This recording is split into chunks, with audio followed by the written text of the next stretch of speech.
What is up, my friends? You are very welcome along to the Anfield Agenda player ratings after Liverpool have beaten Everton by 2-0. A result that certainly put a smile back on my face. I'm going to do what I always do. I'm going to go through the players, give them a score out of 10, ask you guys to play along in the comment section. Do drop a like on the video for me if you enjoy it, and of course hit that subscribe button.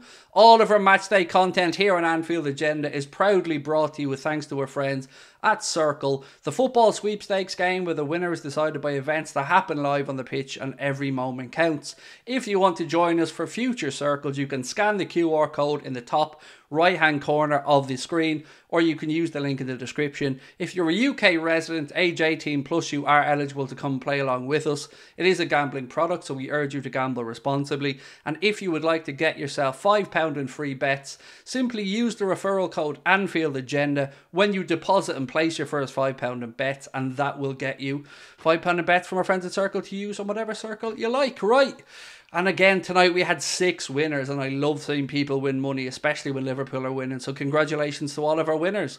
Let's go through and start with the big man in goal, Alisson Becker today. Nice handy one for me on Alisson. Let's give him an 8. Didn't have too much to do, but look at that beard. That beard's an 8 of a beard if ever I've seen one. Maybe even a 9 of a beard, but I'm getting ahead of myself. I'm a little bit too happy, as you can probably tell. So handy night for Alisson, so let's move on. Trent Alexander-Arnold. What an assist for Cody Gakpo to get off the score sheet for Liverpool. And I thought Trent did really well today.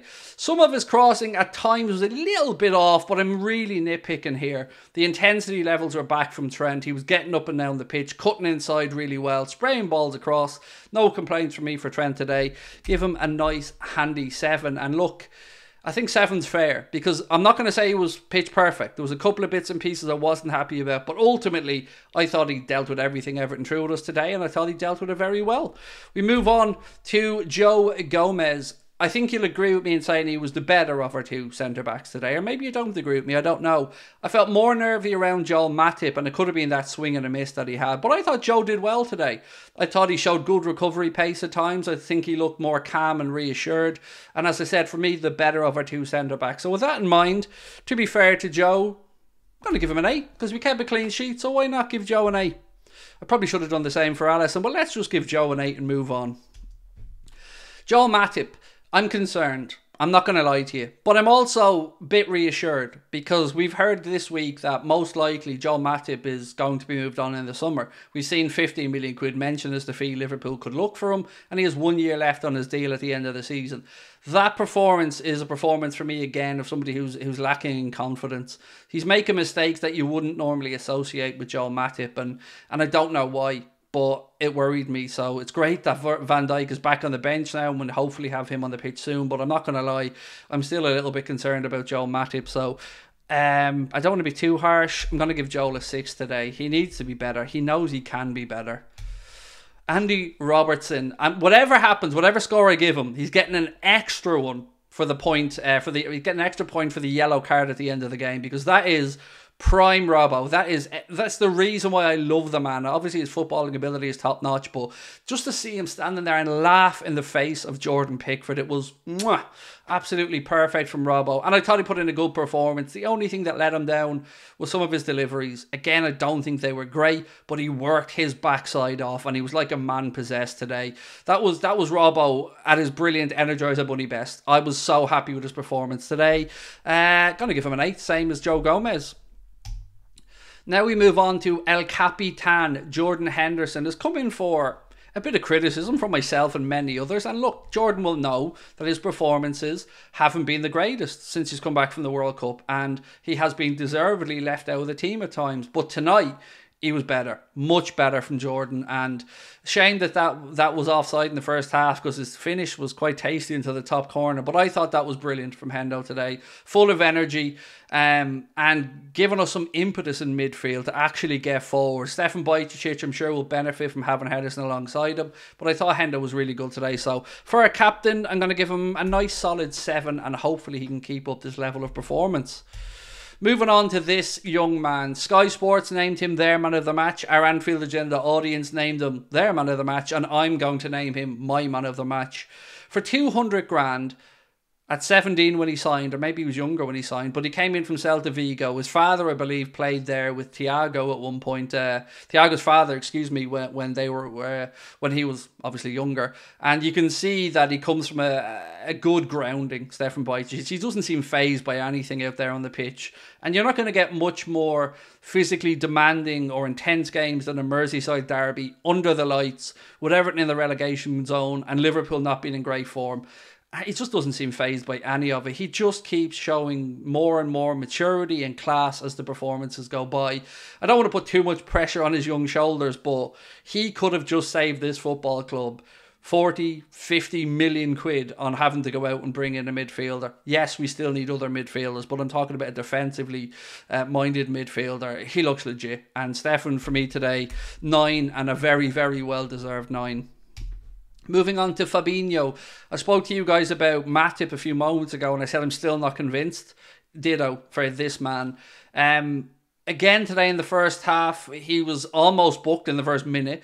Then he gave the ball away. Then he was caught in possession. Then there was a couple of misplaced passes. And he just always seemed to be struggling to get up to speed with the game. And he just didn't look to his best. Now, he wasn't awful. I'm not going to come on here and say he was absolutely horrendous. But nothing I seen there tonight convinced me that he should be in the starting 11 moving forward anytime soon. I think he's falling further and further down the pecking order. So, big question is, will Liverpool look to potentially sell Fabinho in the summer? Not really for me to answer, but I can be honest and say I'm still not seeing what I like from him. So, that in mind, I'm going to give Fabinho a 5, folks. The lowest score I've given today, but I think he was our worst player. Maybe you disagree with me. I don't know. Maybe I'm being overly harsh, but I'm being honest in how I feel. Cody Gakpo. Again, a lot of people were criticising him in the first half. I was not one of them because I fully understood what he was being told to do. And to see him get off the mark and get his goal, you could see immediately his confidence level kicked in and went up another level. I'm happy for him. I'm happy that it was a great ball. It was such an easy goal for him as well. He's not going to get many easier tap-ins than that, but you have to be in the right place at the right time, and it was a great ball from Trent. For me, delighted for Cody, and with Diogo Jota coming back now and Firmino coming back, I feel like the pressure will be less and less on him to find solutions because he's part of now a forward line of 5 or 6 that we can call on, rather than just having himself, Darwin and Mo, which we had in recent weeks. So I hope that takes the pressure off. I hope he can ease himself in a little bit more now, but again, we're seeing really promising signs from Cody. I think a very well-deserved 8 from Mr. Gakpo today.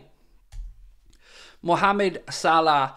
Oh, so happy. So happy to see Mo get a goal. So happy to see him smiling, really, for the right reasons. And he was very clever about how he took that goal. Yes, a lot of the credit should go to Darwin Nunes for the tremendous work and burst down that left-hand side. But the presence of mind and the intelligence from Mohamed Salah to take it early and right foot pass it into the net past a despairing Jordan Pickford, who, I don't know, was he going to take a selfie in the crowd with somebody or something? I don't know where he was off to, but that doesn't matter.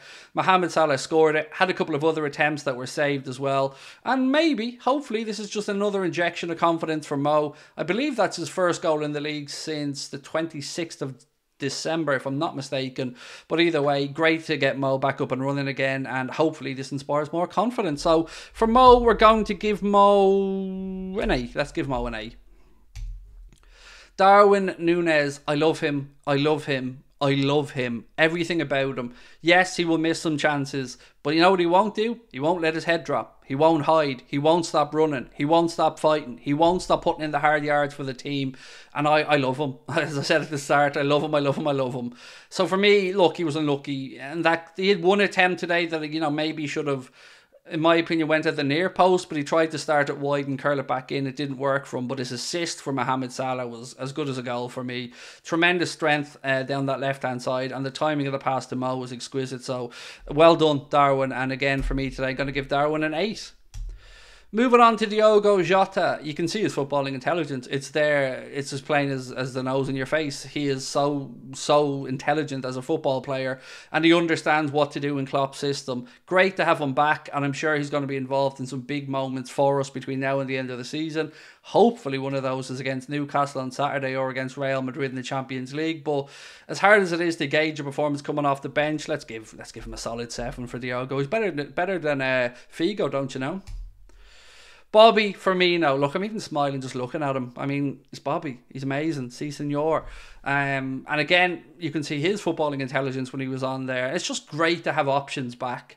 It's great to have him back. It's great to have Diogo back. It's great to have the manager with an opportunity to actually rest players, rotate players, and attack teams in different ways. Do not underestimate the impact that Bobby can have in big games. And I'm delighted with the news that it looks like he will be extended by a year or two. I think it's the right decision by the club. Yet to be signed and sealed, but you know, the omens are looking good. So for Bobby, look, let's keep up the sevens and just move along. Well done, Bobby. Jimmy Milner. Probably should have had an assist to his name today, right at the end, James Milner. But you get 100% from Jimmy Milner. And look, he's most likely going to move on at the end of the season. Whether he hangs up his boots or not, I don't know. But one thing we can say is, whenever he hangs up those boots, he's getting a well-earned rest. Because week after week, year after year, month after month, season after season, he just shows his professionalism all over the pitch. I love James Milner. I think he's a great example to any youngster out there starting in their footballing careers. So 7. I'm just going to give the sub 7 really, because it's hard to gauge. So that is it for me, my friends. Yes, Elliot did come on, and yes, we did have a couple of things at the end, but I'm not going to start rating Keita and Elliot based on a minute on the pitch. So it is over to you. Let me know your thoughts in the comment section. Do you agree with me that BAJCETIC was the man of the match? Do you agree with my scores, or do you think differently? Let me know. Don't forget as well to drop a like on the video, and I will see you guys tomorrow, same time, same place. There will be a video of myself and Paddy coming up later on as well. We're just about to record that. So again, thank you to our sponsor Circl. Thank you to you guys for watching. And the Reds have won 2-0. I'll take it.